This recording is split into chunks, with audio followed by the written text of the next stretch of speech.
Any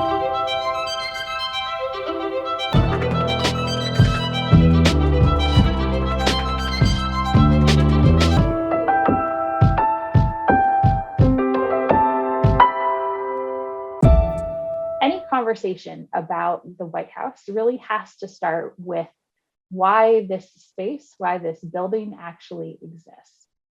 The idea behind a federal city was a very grand one. The concept was that there would be a space where all of the federal officers could get together to do their business.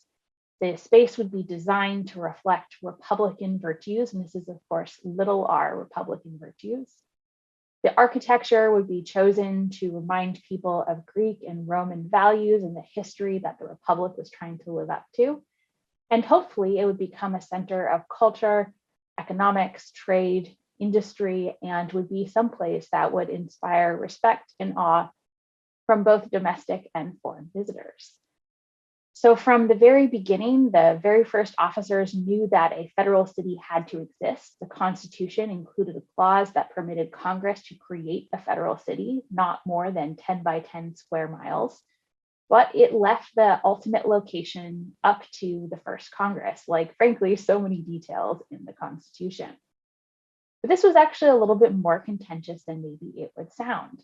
People in the North wanted the capital to be in Boston or New York City or Philadelphia, where the government was currently residing.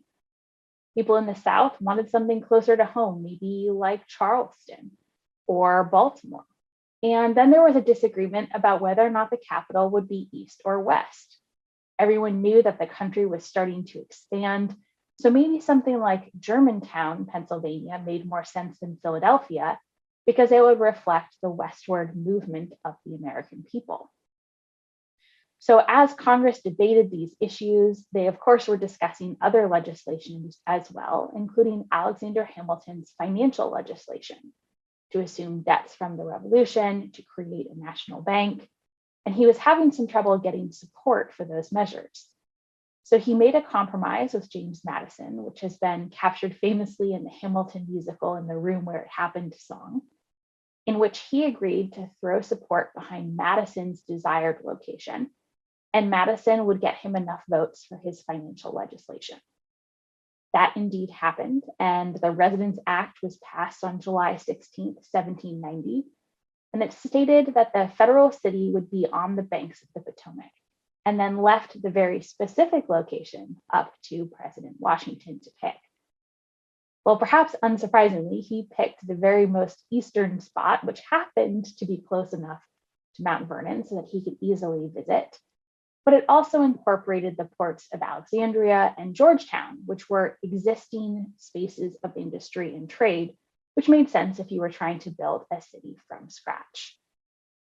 The plan you can see on your screen is the design originally created by Pierre L'Enfant, and although he didn't stay on the project very long, this map probably looks pretty familiar to anyone who has visited Washington, D.C. today. You can see along the center of the map, there is from west to east, a large green space, which is today the National Mall. And just up top, there is the President's House, and then of course, the Capitol building. But why was it so important for the federal government to have a federal city? Well, this is actually based in Revolutionary War history. During the Revolution, Congress had moved basically from place to place, trying to outrun the British government, although its primary location was in Philadelphia at Congress Hall.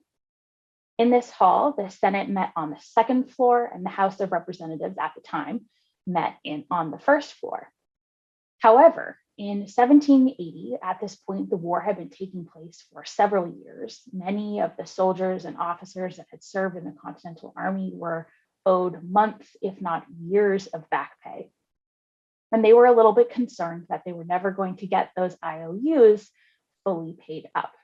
So a regiment from the Pennsylvania line actually marched on Congress in Philadelphia, and congressmen were terrified as thousands of troops basically gathered around their doors.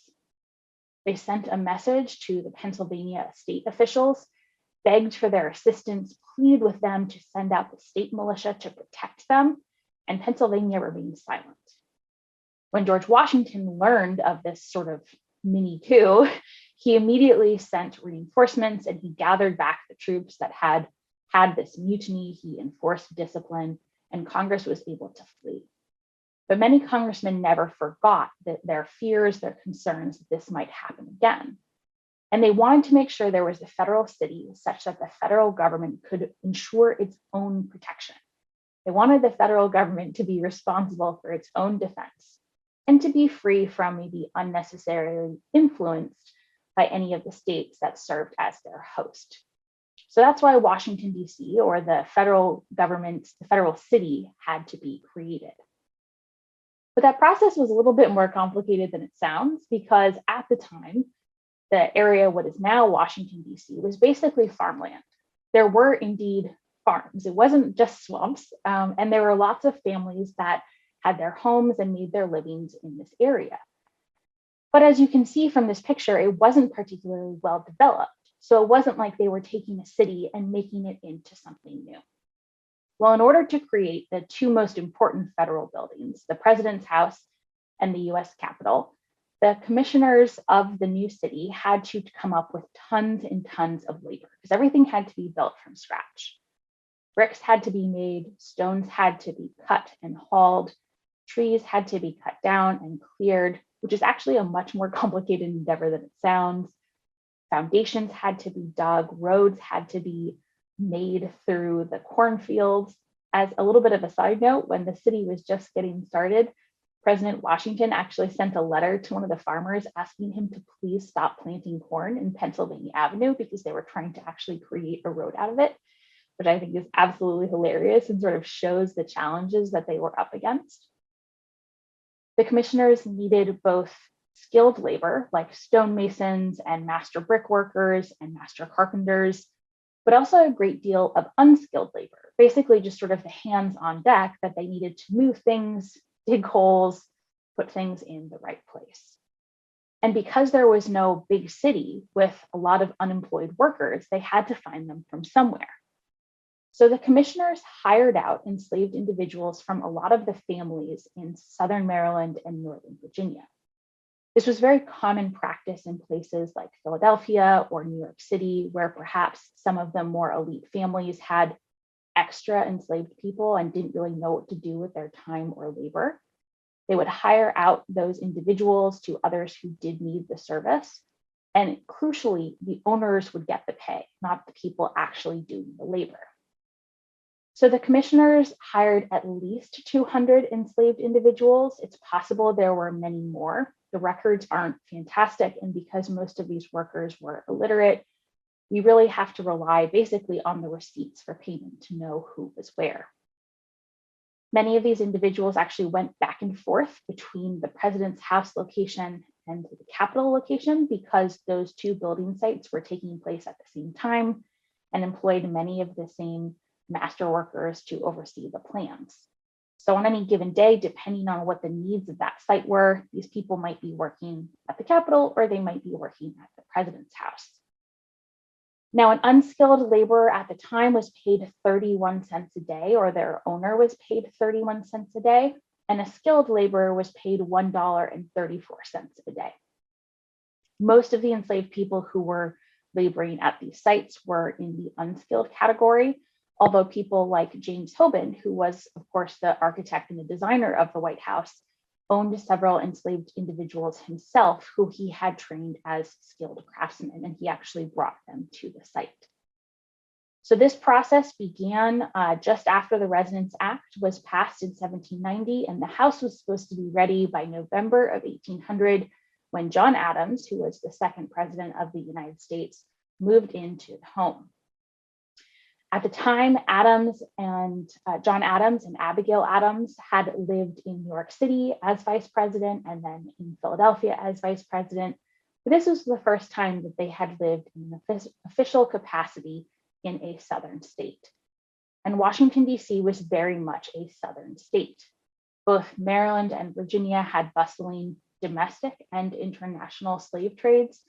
Alexandria was a very important port for this cargo to come in, and there were often slave sales in front of the US Capitol or just about a block away.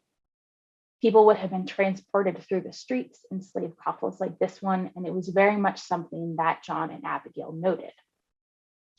Now, they weren't particularly pro-slavery themselves. Of course, John and Abigail never owned any individuals in their own family. However, they did hire out labor in places like New York and Philadelphia, and then again in DC, as was customary practice. And I think this is really important to acknowledge because it demonstrates that even someone like Abigail, who abhorred the institution of slavery, found it interwoven into every element of her life on a daily basis, whether or not she liked it.